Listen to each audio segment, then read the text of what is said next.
शोभिनी सुहासिनी सुमधुरभाषिणी सुखदां वरदां मातरं वन्दे मातरं वन्दे मातरं. Jai Hind. Now, on behalf of Ved Samskriti Samiti, once again, let's all welcome Dr. Malladi Srinivas Shastri Garu, who is, as a psychiatrist, a very eminent personality. We feel very privileged to have him amidst us as a faculty, but still, he's doing quite a lot of service to our Hindu society. We can say with great reverence and respect. Dr. Malladi Srinivas Shastri Garu is a practicing psychiatrist with work experience in United Kingdom, Singapore, and India. He has been a Karyakarta of Samskrita Bharati, which is an organization that teaches Sanskrit. He conducts spoken Sanskrit workshops and also teaches the 4-level exam-oriented course of Samskrita Bharati. Dr. Malladi Garu is also the founder of Soham Vidya. You will have seen just now we saw the icon, which is a platform to impart the spiritual knowledge for holistic wellness. He has been researching on application of ancient spiritual knowledge in daily life, and he has also designed a course such as Discover Yourself and Discover your Inner Potential. I should say thanks to him because I too was part of 1 or 2 of such courses. He had conducted several webinars on Bring Out the Best in You, the Sanatan Dharma Way. And he has another very great range of topics.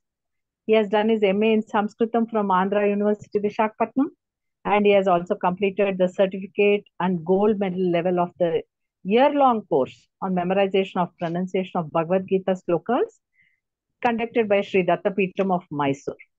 So let's all be very happy and honored to have him amidst us. We welcome him on behalf of Veda Samskriti Samiti, our founder, president, Mr. Akella Hemakanta Prabhakar Rao Garu, and our Colonel Amarendra Babu Garu, and all of us who are present here. Welcome, sir. Welcome with great respect to this audience, where you'll be talking to us about the topic is, can Sanatana Dharma be truly global? That is the topic he'll be talking to us with. So let us welcome him all again. We welcome you, sir. Thank you very much. Right. Thank you so much for your kind introduction. And I'm honored to be here as always. Hope we'll have more participants joining in. The reason for my selfish motive for more participants is these kind of topics need to be deliberated upon as a group, and a lot of inertia has to be shaken. So I really hope that would be the case, that we'll have more participants. I can hear the sounds of each participant joining in. Is there a way we can mute that? Yeah, I'll just try to do that, sir. I'll do that. Yeah. All right. So the topic for today is, can Sanatana Dharma be truly global? And I would be, like my previous, some of my presentations, I would like to be provocative at times, and that is only to be understood as the liberty I take upon myself, because Sanatana Dharma gives me that liberty to ask questions and challenge as well. Kindly stay muted, all of you. Please make sure that you don't unmute yourself unless it is required. I think there's a way to mute all if needed. Yeah, I'll do that. Yeah, I'll do that. Sure, thanks. So the few questions that we're going to look at are, is Sanatana Dharma defined as per geography or culture? What defines Sanatana Dharma? And how do we make it truly global if it is not so? And whose responsibility is it to make it global? So these questions are going to be covered one by one. For the ease of usage, I will be referring practitioners of Sanatana Dharma as Hindus, because I'm sure a question will come at some point of time about the difference. So by and large, I would believe that most practitioners of Sanatana Dharma are Hindus. Therefore, I will club them under that one category. So if that's the case, task for the participants, can you please spot the likely Hindus in this picture? Just looking at their facial features that are present here. Likely Hindus.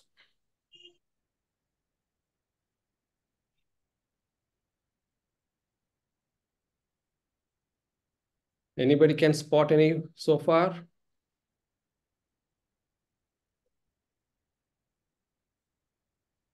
It's not a trick question, by the way. So who do you associate with Hindus? Just be bold enough to just try and find if you can spot any. Okay, so I'm sure people are quite shy about this. I don't know, but let's say the one in the spectacles, maybe this one. I don't know. Maybe this lady here. Um, and by the way, I'm picking up what is the pattern. What is the pattern? Is this lady likely to be Hindu? No. Who is likely to be Hindu? I'm not going ahead unless I hear somebody saying something.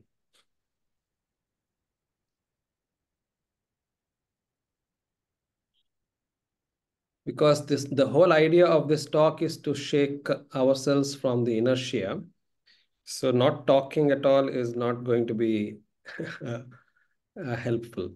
So Yeah, I think one of you can just recognize, you can identify, then Dr. Garu will correct us. You will say, no, not this. He'll give the criteria, better criteria. Can I say, sir? Yeah, please go ahead. Yeah. Yeah, I think it's there in the third circle. I Third find circle. a woman, from that, the right side, the third woman looks like a Hindu. Okay. An older lady and also an older man is there, just above her. I feel Okay. they look like Hindus. And in the fourth circle also, there's one person with a lot of this beard and all, white beard. Yeah. White beard. Wonder where. Yeah, in the fourth circle, the One, third two, photo. three, Yeah, four. this one. You just came near that. Yeah. Sir, I think in the center of the circle, one with the turban is there actually, next to this Taliban person. Oh, yeah, well spotted. Well, interesting. So how did you find these Hindus? What were those patterns that you followed to find these Hindus?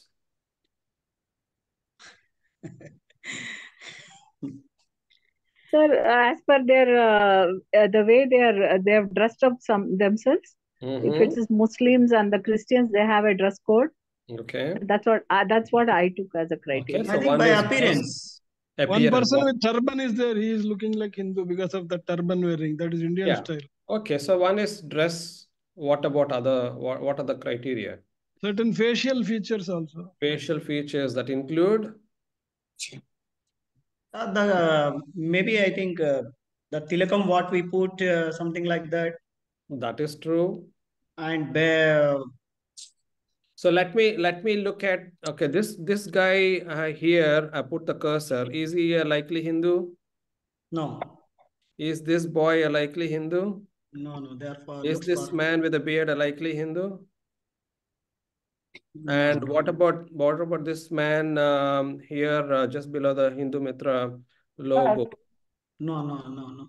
Why are they not likely Hindus, and why only there are people with turbans or tilaks? And what are the features which are making you see the dressing code and the facial Yeah, what are the facial features? What is The bear, again, actually, all right. Well, we have skin color, yeah. Hairstyle also, sir. race. Hairstyle. Well, I think we are beating around the bush because when we say facial features, we are going beyond dress. We have already covered dress and customs and whatnot. We are looking at facial features as in skin color and what race they may belong to. Why is there so much of hesitation to say those things? That's because we are all conditioned. These are all taboo topics. These are all We are taboo. naturally, uh, what do you call it? Some other people and all looks like actually their facial, this thing is different and hairstyle is different. Fair enough, but they are non-specific. Yeah, but I think the biggest factor how you are trying to look for subconsciously are dressing style, skin color, basically race and ethnicity. That is exactly the point. Those who have stayed quiet basically were uncomfortable dealing with this. And that's why they stayed silent. And that's basically the challenge that I have as a facilitator here, because so one of the things is typically we have seen a particular pattern of dress style, skin color, and race to be associated with Hindu. What race or what ethnicity are we referring to when we are actually looking for these Hindus in this picture? What geography do they belong to, or what ethnic background do they belong to?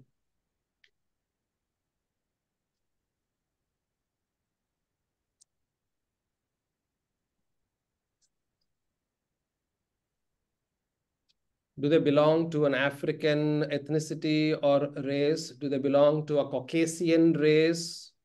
Do they belong to or Chinese race, or do they belong to an Asian and South Asian Indian race? Which one were you looking for?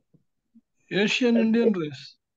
Indian race. Okay. Sir, it is Aryan, Dravidian. No, Aryan. no. No, Well, Aryan is different. no, we are talking about ethnic. Given the choices anyway. So, does anybody else dispute that you were actually looking for a Caucasian European or an African or an Oriental, any Chinese or Japanese, those kind of ethnic backgrounds? Were you looking for them while you were coming to understand whether we have Hindus here? Mainly, if Hindu is the what you call term what you are telling, mostly it belong to Bharata Desha only. Is it Yeah, not? again here it's written here for ease of usage, I'll be referring practitioners of Sanatana Dharma as Hindus. Yeah. So they belong to Bharata Desha. Okay. So ethnicity is Indian. So that's what we are looking for. And this is the globe. So this is the spectrum that we have across the globe of various ethnicities. So we have possibly people from Afghanistan, we have people from Europe, we have people from Middle East, we have people from Malaysia, Thailand, so on. We have people from Africa. We have a huge world, actually. It's a huge globe. And in this entire global kind of mixture, there is only a few who we can see who are likely to be Hindu. All right. So, please name some countries where Hindus have been living for few generations at least.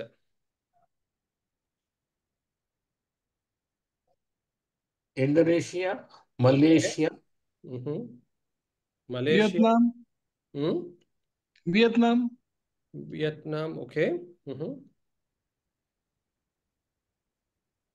Any more? Burma, Sri Lanka.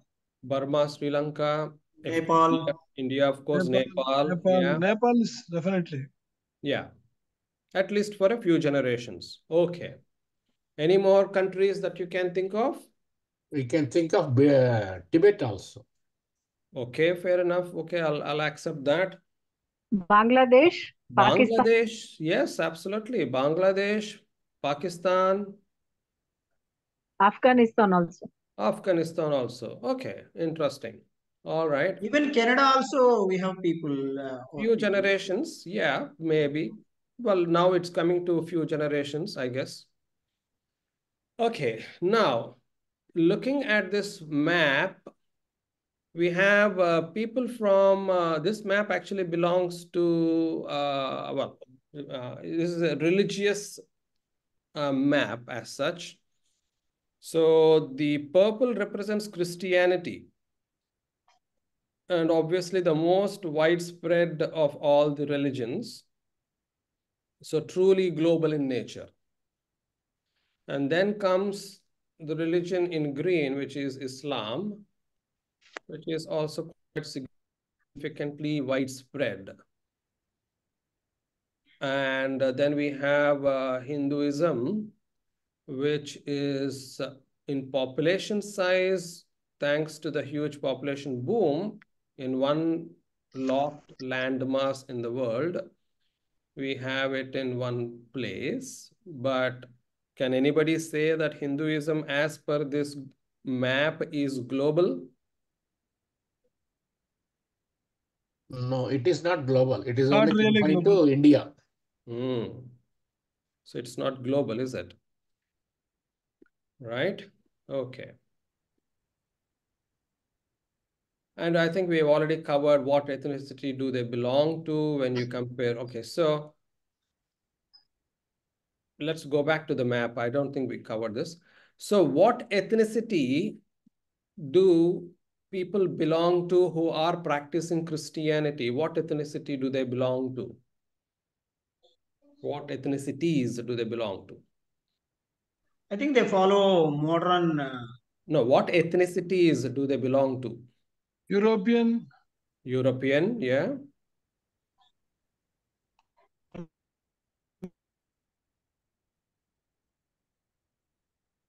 They have that youths.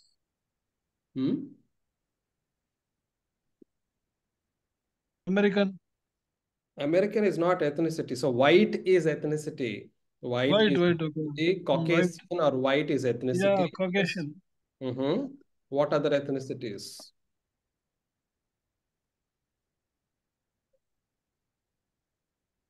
We are struggling, looks like. Black is also Black, okay, blacks. So naturally with Africa and they're present elsewhere too, but naturally blacks, yes. Who else?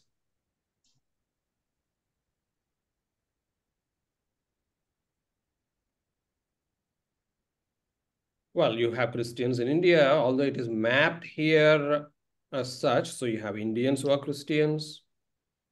You have basically, there are Chinese who are Christians. There are South Koreans. A lot of significant proportion of South Koreans are Christian. There are some in the Arab world who are Christian. So there are a lot of ethnic backgrounds that are represented in Christianity. Jewish. Okay, so then what about Islam? What ethnicities are represented in Islam?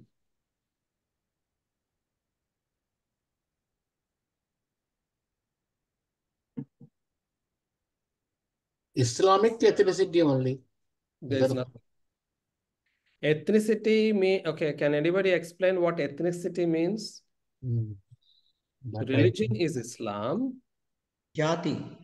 Okay, that is good enough. Yes, ethnicity. So ethnicity comes from a particular, usually geographical territory where they have certain features, the skin color, other features of the body as well. Yeah. So you have either Chinese ethnicity, you have Indian, Arab, Black, White, Caucasian. Arab Muslims. So there are Arabs, of course, significant proportion are Arabs. Then you have Indian, you have Indonesian, Malaysian. So therefore, they come from a different ethnic background too. You have Bangladeshis. You have blacks who are Muslims, and there are a significant proportion, not so great, but there are whites as well who are practicing Islam too.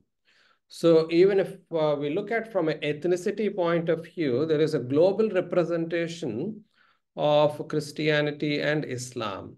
So in Hindus, similarly, I'm sure we all agree that it is hugely represented, possibly 90% representation by Indian background people or Indian ethnic background. Very, very negligible proportion are from any other background. Does anybody dispute that?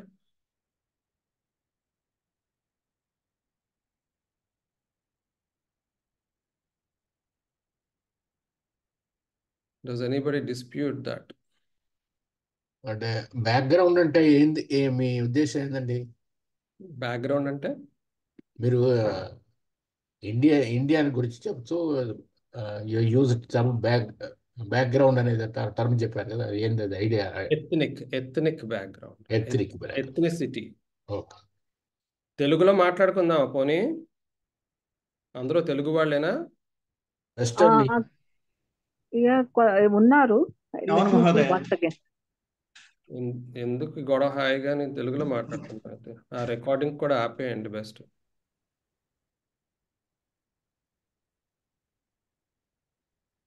చాలా basic లెవెల్కి వెళ్ళిపోవాలి మనం చూస్తుంటే. నాకు మంచి అవకాశం ఇది చెప్పాలంటే. ఇది పొలిటికల్ అండి, ఇది పొలిటికల్ టాపిక్, ఇది ఆధ్యాత్మిక టాపిక్ కాదు. ఇది ప్రపంచంలోని పలు చోట్ల మనం ఒకవేళ పరిశీలిస్తే సనాతన ధర్మం విశ్వవ్యాప్తమైనటువంటిది. విశ్వమే నా కుటుంబము, వసుదైవ కుటుంబకం అని చెప్పి మనం వింటూ ఉంటాం కదా సనాతన ధర్మంలో. ఇప్పటి వరకు నేను చూపించిన దాంట్లోని నాకు తెలిసి అటువంటిదేమీ కనబడలే. మీకు కనబడలేదు, నాకు కనబడలే. ఇదేమి వసుదైవ కుటుంబంగా నాకేం అనిపించట్లేదు. ఎందుకంటే ఎంత పెద్ద ప్రాపంచిక కుటుంబంలో కేవలం అడపా ఎక్కడ అక్కడ ఒక ఫలానా రంగుకి సంబంధించిన వ్యక్తులు, ఒక ఫలానా ఆచార వ్యవహారాలకు సంబంధించినటువంటి వారినే హిందువులుగా పరిగణించడం జరుగుతుంది, మిగిలిన వారెవరిని కాదు. కాబట్టి ఎథ్నిక్ బ్యాక్గ్రౌండ్ అనగా వారి యొక్క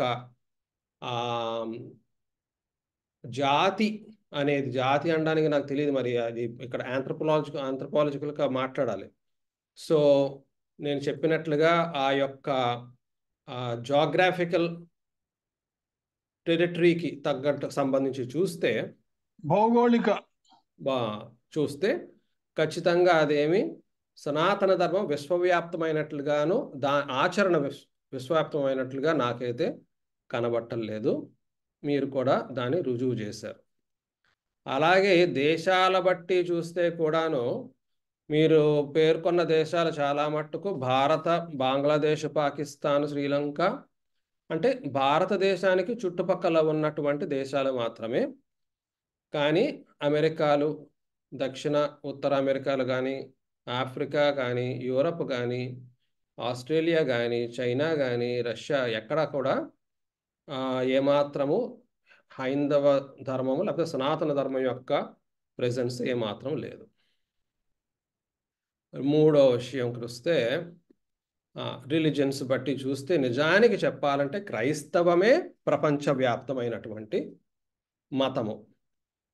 అది నేను వేరేగా చెప్పక్కర్లేదు, క్లియర్గా మనకు ఈ మ్యాప్ ద్వారా శుభ్రంగా అర్థమవుతుంది.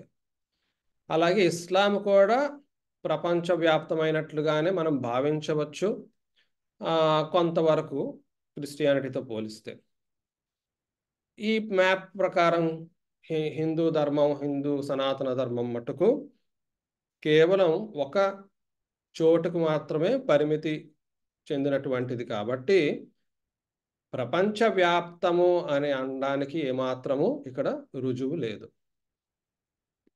ఓకే, సో ఈ 3 విషయాల్ని నేను గమనించగా నాకు అర్థమైనది ఏంటి అంటే, ఎక్కడో మనము ఇబ్బంది అనేది ఎదుర్కొంటున్నాం. ఇబ్బంది అంటే కాన్సెప్ట్ మనం ఊరికే పేరుకి కాన్సెప్ట్ బాగుంది కదా అని చెప్పి విశ్వవ్యాప్తం అని అంటున్నామా, లేకపోతే నిజంగా కాన్సెప్ట్ స్ట్రాంగే కానీ పాటించే వాళ్ళు చిత్తశుద్ధితో పాటించట్లేదా, లేకపోతే ధర్మాన్ని ప్రచారం చేయకూడదు అనేటటువంటి ఒక అపోహ ఉంది అని ఎవరు ప్రచారం చేయట్లేదా, లేకపోతే ఈ ధర్మము నిజానికి ప్రచార యోగ్యము కాదు, ఈ ప్రచార యోగ్యమైనటువంటి ధర్మం ఏమాత్రము కాదు ఇది, అందువలన అనాదిగా వస్తున్న కారణంగా మా పూర్వీకులు ఆచరించారు కాబట్టి నేను కూడా ఆచరించవలసి వస్తోంది, అందుకు ఆచరిస్తున్నామా, లేకపోతే మిగిలిన వాళ్ళకి అది అర్థం అవ్వనటువంటి కాంప్లికేటెడ్ ధర్మమా, లేకపోతే అవతల వాళ్ళకి ఇందులోని లోటుపాట్లు తెలిసిపోయి వాళ్ళు దీనిని స్వీకరించట్లేదా? ఇన్ని ప్రశ్నలు అయితే మరి నాకు వచ్చాయి దీని నుంచి, ఈ విషయాన్ని చూసిన దాన్ని బట్టి. మీరేమంటారు?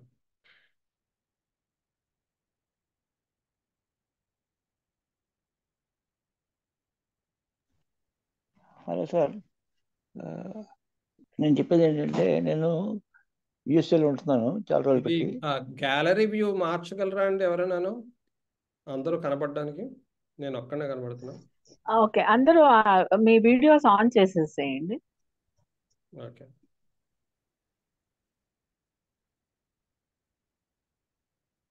మీరు మాట్లాడుతుండండి.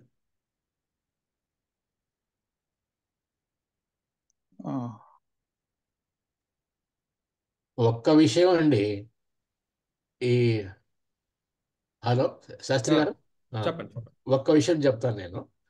ఇప్పుడు ఈ బ్రిటిష్ వారి యొక్క ఇన్వేషన్ అప్పుడు మన సంస్కృతిని మన దీన్ని నాశనం చేయడానికి వాళ్ళు ప్రయత్నం చేశారు, వాళ్ళు దాంట్లో సఫలీకృతులు అయినారు. ఆ దెబ్బ మనం విశ్వవ్యాప్తానికి ఏం సంబంధం ఉందండి? ఏమండి? దానికి విశ్వవ్యాప్తానికి ఏ సంబంధం ఉందండి? అట్లా కాదు, మన కనీసం భారతదేశంలో కూడా తగ్గిపోవడం, లుప్తం కావడానికి కారణం అది ఒకటి అని నా అభిప్రాయం. నేను భారతదేశం గురించి నేనైతే ఇప్పుడు ఫోకస్ చేయట్లేదు, నేను విశ్వవ్యాప్తం గురించి. నాకు ఇక్కడ ఏంటంటే ఒక పారాడాక్స్ కనబడుతుంది. చెప్పండి. అందరం సనాతన ధర్మం విశ్వవ్యాప్తమైనటువంటిది, లేకపోతే విశ్వంలో అందరూ ఆచరించడానికి యోగ్యమైనటువంటిది అంటారు అన్నందుకు నేను ఆలోచిస్తున్నాను. అది అంటున్నారు కాబట్టి ఎక్కడ నాకు దాన్ని తగ్గ ఆచరణ నాకు నెంబర్స్లో కనబట్టం లేదు. ఏంటి లోపం, ఎక్కడ ప్రాబ్లము అనేది నా ప్రశ్న. అంటే పేరుకి చాలామంది మనం చాలా ప్రౌడ్గా చెప్పుకుంటాం కదా, హిందూ ధర్మం అతి గొప్ప ధర్మం అని చెప్పి. అలాగా నాకు అలా కనబట్టం లేదు అని నా భావన. ఆవేదనేం కాదు, భావన. అది మీరు తిరస్కరిస్తారా, దాన్ని ఏంటి అనేది ఇక్కడ మనం చర్చించాలి.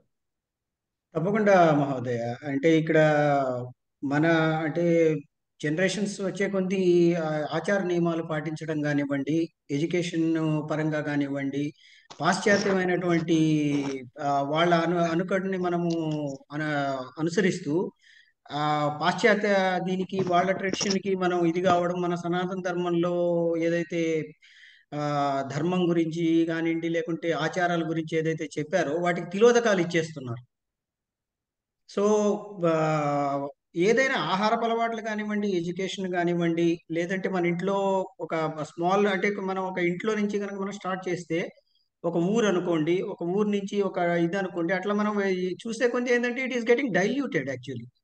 సో ఇంట్లో ఉన్న 4-5 మంది ఉన్నారు అనుకోండి, 5 మంది ఇంట్లో ఎవరు కూడా దాని గురించి ఇది చేసుకోరు, సనాతన ధర్మం గురించి మాట్లాడుకోరు. ఏదో పండగలు వచ్చినప్పుడు ఇది కావడము, లేదంటే ఎవరో ఒకరు మాత్రమే ఏదో పూజా సంస్కారాలు పాటించడము, లేదంటే ధర్మాన్ని పాటించడం ఉంటుంది. కానీ అట్లా ఇదైనందువల్ల ఏమవుతుందనంటే ముందుకు వెళ్ళటం లేదని నా అభిప్రాయం, గురుగారు. సురేష్ గారు, ప్రశ్న అది కాదు కదండి.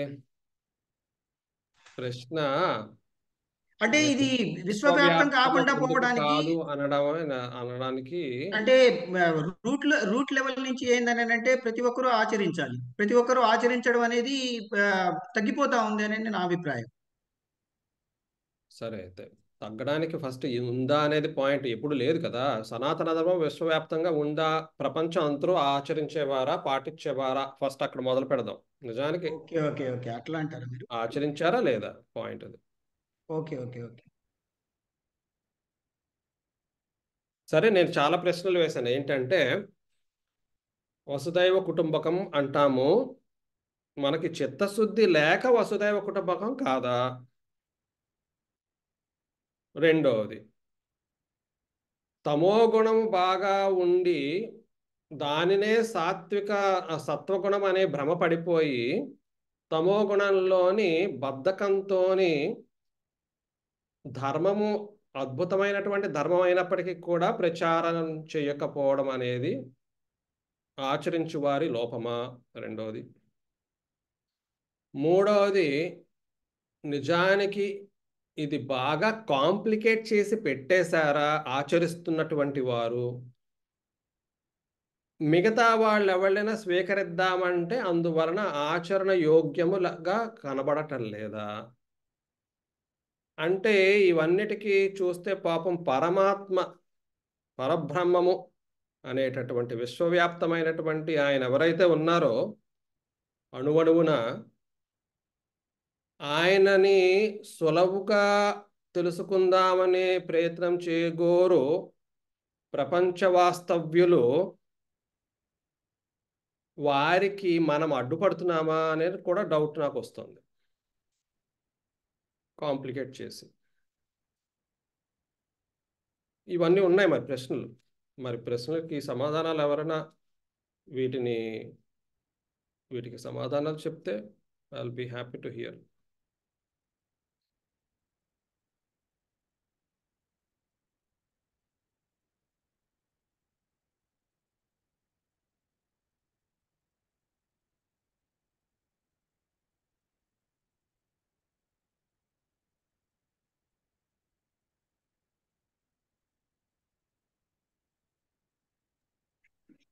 హలో, వినపడుతున్నాను నాకు చెప్పేది?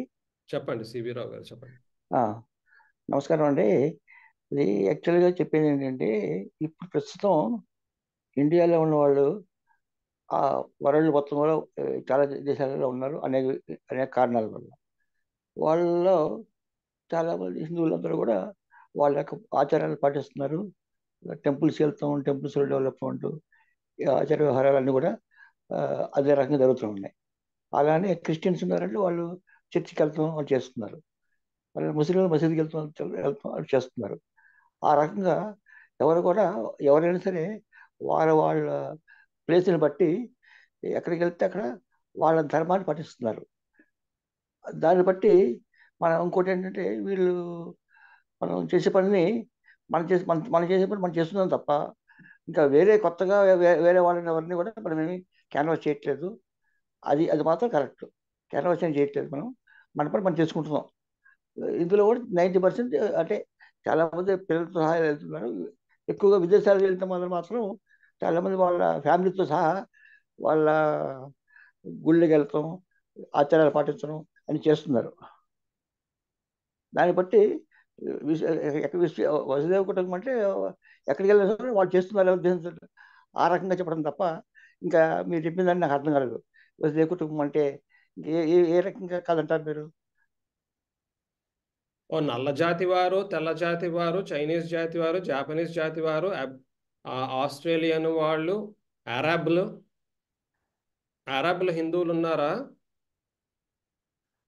యాక్చువల్గా అరబ్లు చాలా మంది సనాతన హిందువులు ధర్మాన్ని ఉన్నారు. ఆచరిస్తున్నారా? తెల్లవాళ్ళు ఆచరిస్తున్నారా? నల్లవాళ్ళు ఆచరిస్తున్నారా? చైనీస్ ఆచరిస్తున్నారా? ఎవరు వాళ్ళు ఆచరిస్తే అప్పుడు వసుదైవ కుటుంబకం అని నా ఉద్దేశం. కాదండి, అలా కాదండి. ఇప్పుడు ఎవరు ధర్మాన్ని వాళ్ళు ఆచరిస్తున్నారు. వీళ్ళు ఇండియాలో ఉన్నా సరే చేస్తున్నారు, అది ఎవరి సనాతన దేశంలో ధర్మం ఏదైనా కాదు చేస్తున్నారు. కదా. అదే రకంగా ఆచరించడం మనము తప్ప సనాతన ధర్మము విశ్వవ్యాప్తము అని అంటాము, కానీ నిజానికి 90%, 95% మంది భారతీయులు మాత్రమే దానిని ఆచరిస్తున్నారు. అది విశ్వవ్యాప్తం ఎలా అయ్యింది అనేది నా ప్రశ్న ఇక్కడ. భారతదేశమే నా కుటుంబం అని చెప్పాలి. అప్పుడు వసుదైవ కుటుంబం అని ఎందుకు చెప్పాలి? భారతదేశమే నా కుటుంబం అని చెప్పుకోవాలి. అంటే ఊరికే ప్రేలాపనలా అనిపిస్తుంది. అదే ఊరికే గొప్పలు చెప్పుకోవడానికి బాగుంది అని అనిపిస్తుంది నాకు. వసుదైవ కుటుంబం అని చెప్పడం ఆపాలి, అది అబద్ధం. అది అంటే భావనలో ఏమోనండి, భావిస్తున్నాము అనుకోవచ్చు. సరే, భావన అక్కడితో ఆపేస్తామా? అయితే భావనని ప్రకటిస్తామా? భావనని ఆచరణలో ఎలా పెడతాం? ఆచరణ అంటే మీరనంటే ప్రచారం చేసుకోవాల్సిందే, తప్పదు. సో లోపం ఎక్కడో మొత్తానికైతే ఉంది. ప్రచారంలో లోపం ఉంది, మెయిన్ ప్రచారంలో లోపం ఉంది. అంటే ఇప్పుడు శ్రీరామచంద్రుడు పరిపాలించినప్పుడు విశ్వవ్యాప్తంగా ఆయనే ఉన్నారని చెప్పారు కదండి. అని అంటారండి, మనం చూసామా? అంటే మనం వేదాలు, ధర్మ శాస్త్రాలు వీటిని అప్పుడు ఉందే అనుకుందాం, అప్పుడు ఉందనుకుందాము. ఎప్పుడో మన ఈ కలియుగంలోని బహుశా అది మారిపోయింది అని అనుకుందాం. కాన్సెప్ట్ పరంగా నిజానికి సనాతన ధర్మము అటువంటి విశ్వవ్యాప్తం అయితే నేను నమ్ముతాను అది విశ్వవ్యాప్తమైనటువంటిదే అని చెప్పి. అది ఎందుకు లోపిస్తుంది అనేది మనం చర్చించాల్సిన విషయం. ఉదాహరణకు చాలా స్లైడ్స్ ఉన్నాయి, కానీ మన డిస్కషన్ ఇక్కడ ఆపాల్సి వచ్చింది. బట్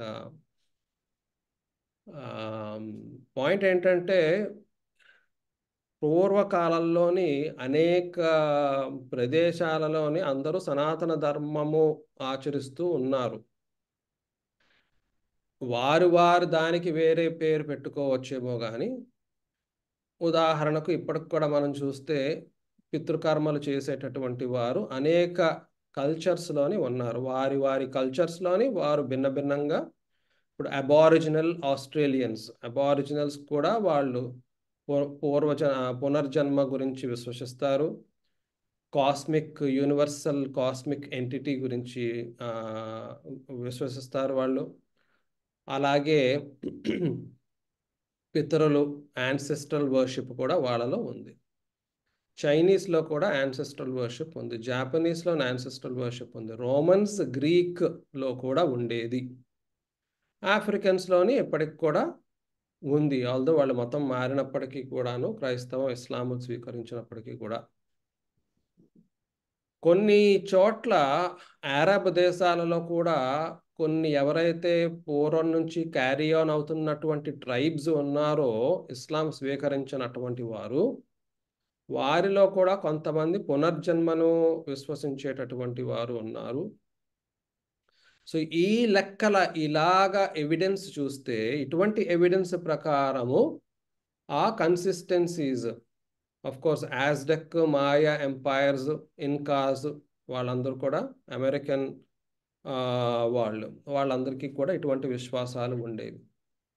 అలా చూస్తే ఖచ్చితంగా సనాతన ధర్మాన్ని విశ్వం అంతా కూడా, ప్రపంచం అంతా కూడాను ఆచరించేవారనే విషయం మనకు క్లియర్గా అర్థమవుతుంది. ఇప్పుడు మరి ఇంకెక్కడా లేదు కదా. ఇప్పుడు అటువంటి తెగలు, అటువంటి జాతులు, అటువంటి సాంప్రదాయాలు అవేవి కూడా ఇప్పుడు అరబ్ దేశాల్లోని లేవు, అమెరికన్ దేశాలలో లేవు, యూరప్లో పేగన్స్ అని అనేవారు, అలాగే గ్రీక్ రోమన్ అలాగో చెప్పాను నేను, అక్కడ లేదు. కాబట్టి సనాతన ధర్మం చాలా చోట్ల ఆచరింపబడట్లేదు. నేను ఇందాక చూపించినటువంటి గ్లోబల్ మ్యాప్ ప్రకారము ఏదైతే పర్పుల్లో ఉందో అక్కడ చాలా క్లియర్గా, నేను ఇంకేం వాదించక్కర్లేదు కూడా దాని గురించి. అక్కడెక్కడా కూడా అని ఈ కాలంలో సనాతన ధర్మం ఆచరించట్లేదు. ఆ మాత్రం ఈ మాత్రం సనాతన ధర్మం ఎక్కడైనా ఆచరిస్తే కేవలం భారతదేశంలో మాత్రమే ఆచరిస్తున్నారు, అంతే తప్ప ఇంకెక్కడ ఆచరించట్లేదు. కాబట్టి నేను ప్రస్తుతం గురించే మాట్లాడుతున్నా. పూర్వం రాజులు అదేదో అంటారు కదా, నాకు సామెతలు గొప్పగా రావు, కానీ మా తాతలు నెయ్యి తాగారు, మా మీసాల వాసన చూడండి ఏదో అంటూ ఉంటారు కదా. అలాంటివి మనకి అవసరం లేదు. పూర్వం ఏదో చేసేవారు, పూర్వం చేయగలిగింది ఇప్పుడు ఎందుకు చేయలేము అనేది ఒక ప్రశ్న. పూర్వము చేయగలిగినది కారణము అది సత్యము కాబట్టి, సనాతన ధర్మం అనేది సత్యము కాబట్టి. ఇప్పుడు కూడా అది సత్యమే, ఎందుకంటే సనాతన ధర్మం కాలాతీతము, ప్రదేశాతీతము. మార్స్లోనైనా సరే, జూపిటర్లోనైనా సరే, పైన ఉన్న ఊర్ధ్వలోకాల్లోనైనా సరే, భారతం భూమిలోనైనా సరే, లేకపోతే ఈ భూమి మీద ఎక్కడైనా సరే సనాతన ధర్మమే, అదే సత్యం కాబట్టి. మరి అలాంటప్పుడు పూర్వం ఆచరించగలిగినది ఇప్పుడు ఎందుకు ఆచరించలేము, ఎందుకు ఆచరించట్లేదు, ఎవరి లోపం అది అనేది నా ప్రశ్న. నేను భగవంతుడి తరపున నేను వాదిస్తున్నాను. నేను భగవంతుడికి అన్యాయం చేస్తున్నారు. ఈ భగవంతుడు యొక్క ప్రేమ స్వరూపమైనటువంటి భగవంతుడి యొక్క సత్య రూపాన్ని ప్రపంచవ్యాప్తము చేయకుండా ఎవరెవరో అడ్డుపడుతున్నారేమో అని నాకు అనిపిస్తుంది. లేకపోతే వాళ్ళ బాధ్యతను విస్మరించి వారి స్వార్థపూరితమైనటువంటి సాధనలోనే కూరుకుపోయి ఉండి దాని యొక్క అద్భుతమైనటువంటి దివ్య అనుభూతిని ఆస్వాదించి కూడా దానిని ప్రకటించకపోవడము, అవన్నీ కూడా నాకెందుకో స్వార్థపూరితమైనటువంటిగా అనిపిస్తున్నాయి, దైవాన్ని ధిక్కరిస్తున్నట్లుగా అనిపిస్తున్నాయి. మళ్ళీ ఆపుతాను నేను.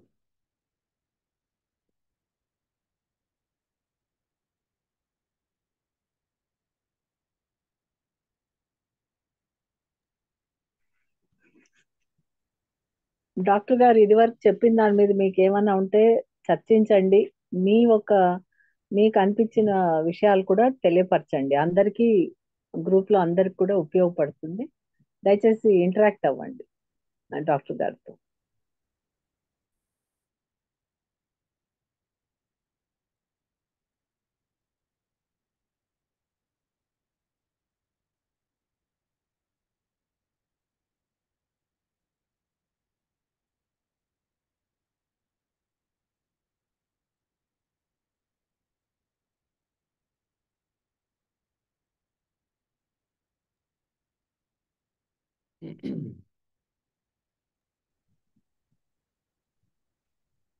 అందరూ తికమక పడినట్టున్నారు మీరు చెప్తున్న కాదు, చర్చలోని నిజాలు బయటపడుతుంది.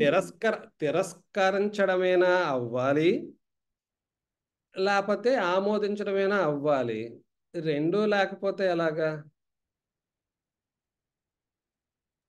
నాకు కొంతవరకు బాధే కలుగుతుంది. ఎందుకంటే ఎంత చెప్పబడిపోయిందా మన భారతీయ శాస్త్ర పరిజ్ఞాన పద్ధతి అని. పూర్వకాలంలోని జగ కొట్టుకునేవారు, ఆదిశంకరాచార్య, మండన మిశ్ర తెగ వాదించుకునేవారు. అటువంటి వారు హాయిగా చక్కగా వాదించుకునేవారు, వాళ్ళకి నోట్లో ధైర్యం కూడా ఉండింది. ఇప్పుడు ఎందుకు వాదించుకోలేకపోతున్నాము, ఎందుకు మాట్లాడట్లేదు, ఏంటి అక్కర్లేదా మనకి, లేకపోతే అర్థం అవ్వట్లేదా మనకి, లేకపోతే మీరందరూ మొహమాట పడుతున్నారా? పాపం ఈయన ఎందుకు ఏదో మాట్లాడుతున్నాడు, ఈయన ఎందుకు బాధ పెట్టడం, ఆయన ఏమైనా మాట అంటే ఫీల్ అయిపోతాడేమో.